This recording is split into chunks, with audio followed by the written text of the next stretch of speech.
I love Mohammad সাল্লাল্লাহু আলাইহি সাল্লাম। এই কথা বলার কারণে যদি আমাকে জেলে না হয়, আমি জেলে যেতে রাজি।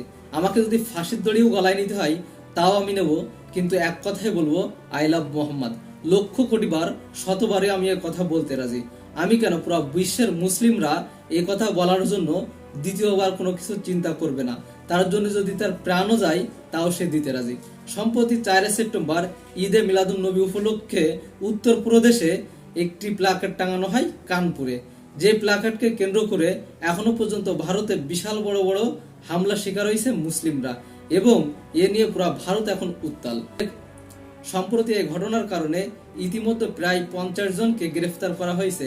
2000-এর বেশি মানুষের নামে মামলা করা হয়েছে এবং এখনো পর্যন্ত এরা চলমান, এবং যার প্রতিবাদ হিসেবে পুরা ভারতে এই আন্দোলন ছড়িয়ে পড়েছে আই লাভ মোহাম্মদ।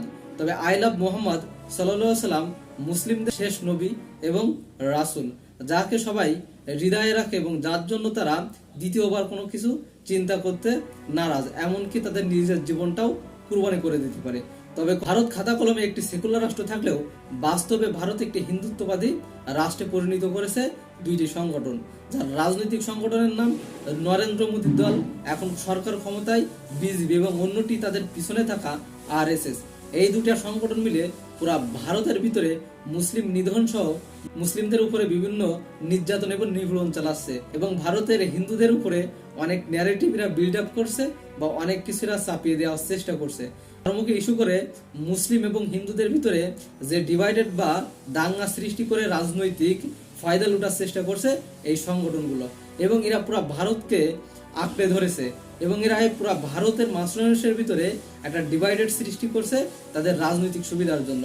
জিনিসটা চিন্তা করুন, ভারতে গরুর মাংস খাওয়ার জন্য এমনকি হত্যা করা, মুখ সেলাই করা এবং নিত্যদিনে মারামারি তো আছেই। এমনই ঘটনা র্যান্ডমলি সংবাদ মাধ্যমের আমরা নিউজ পেজ খুললেই দেখতে পাই।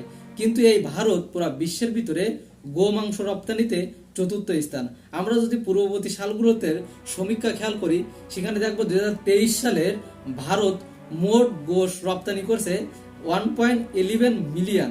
আপনি চিন্তা করেন, 1.11 মিলিয়ন টন গরুর মাংস তারা রপ্তানি করছে, যার বাজার মূল্য প্রায় 3.19 বিলিয়ন মার্কিন ডলার, এবং 2024 সালের তুলনায় এটা আরো কম। 2024 সালের সমীক্ষা অনুযায়ী দেখা যায় যে ভারত 3.2 বিলিয়ন ডলার গো মাংস রপ্তানি করেছে ভারত থেকে, এবং বিশ্বের ভিতরে যেটা তাদের স্থান ছিল 4র্থ নম্বর গো মাংস রপ্তানিতে। এবং 2025 সালে তারা গো মাংস রপ্তানি করবে এখনো তাদের ধারণা অনুযায়ী 1.65 মিলিয়ন টন, যেটা গত বছরের তুলনায় 4% বেশি। চিন্তা করেন যে ভারতে গো মাংস খাওয়া এক সম্পূর্ণ নিষেধ, তাদের ধর্মীয় কারণে এমন ন্যারেটিভ বা এমন সংস্কৃতি তারা চালু করছে যে সেখানে হিন্দু কেন, মুসলিমরা গো মাংস খাইতে পারবে না। সেখানে তাদের নিজের দেশেই তারা বিদেশেই গো মাংস রপ্তানি করছে গরুকে হত্যা করে। এবং শুধু তাই না, ভারতে যে উত্তরপ্রদেশে যোগী আদিত্যনাথ একটি হিন্দুত্ববাদী রাজনৈতিক নেতা, তার প্রদেশেই ভারতে যত সরকারি কসাইখানা আছে তার প্রায় 50% বেশি আছে এই যোগী আদিত্যনাথের উত্তরপ্রদেশে। ধারণা করা হয় সেখানে 2016 সালের সমীক্ষা মতে মোট 42টি কসাইখানা আছে, যেখানে গরুর মাংস প্রসেস করে বিদেশ রপ্তানি করা হয়। এইসব কসাইখানার সাধারণত সব মালিকরাই হিন্দু, এবং বিশ্বের সব থেকে বা এশিয়ার অন্যতম বা এশিয়ার সব থেকে বড় কসাইখানা হলো মুম্বাই বা মহারাষ্ট্রে অবস্থিত, যেটা এশিয়ার ভিতরে সব থেকে বড় কসাইখানা, যেখান থেকে গোমাংস প্রসেস করে রপ্তানি করা হয় মধ্যপ্রাচ্য ছাড়া বিশ্বের বিভিন্ন দেশে।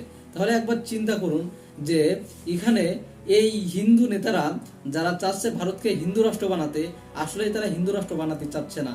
তারা হিন্দু বা মুসলিমদের ভিতরে দাঙ্গা লাগিয়ে তার ফায়দা অর্জন করতে চায় ব্যক্তির স্বার্থে বা তাদের অর্থনৈতিক, তাদের নিজেদের স্বার্থে তারা এমন কাজটাই করে থাকে। এখানে তারা ধর্মীয় মানুষ বা ধর্মীয় বা সাধারণ মানুষের কথা চিন্তা করে না, বা কোনো ধর্মের কথা চিন্তা করেই তারা এমনটি করে না। সুতরাং আই লাভ মোহাম্মদ বলা একটি মুসলিমদের জন্য তার স্বাধীনতার একটি বিষয়। সে বলতেই পারে খারাপ কিছু পরিলক্ষিত হয় না। এটা আপনি নিজেই চিন্তা করে দেখুন যে আই লাভ মোহাম্মদ একজন ব্যক্তি সে লিখতে পারে বা সে বলতে পারে, এখানে অন্যায়ের কোনো কিছুই আসে না। এটা মানুষের মৌলিক একটি স্বাধীনতা বা তার ধর্মীয় স্বাধীনতা। সুতরাং ভারতে এমন ধর্মীয় স্বাধীনতায় তারা হস্তক্ষেপ করে তারা দেশটার ভিতরে হিন্দু মুসলিম দাঙ্গা লাগিয়ে তারা রাজনৈতিক ফায়দা লুটার চেষ্টা করছে।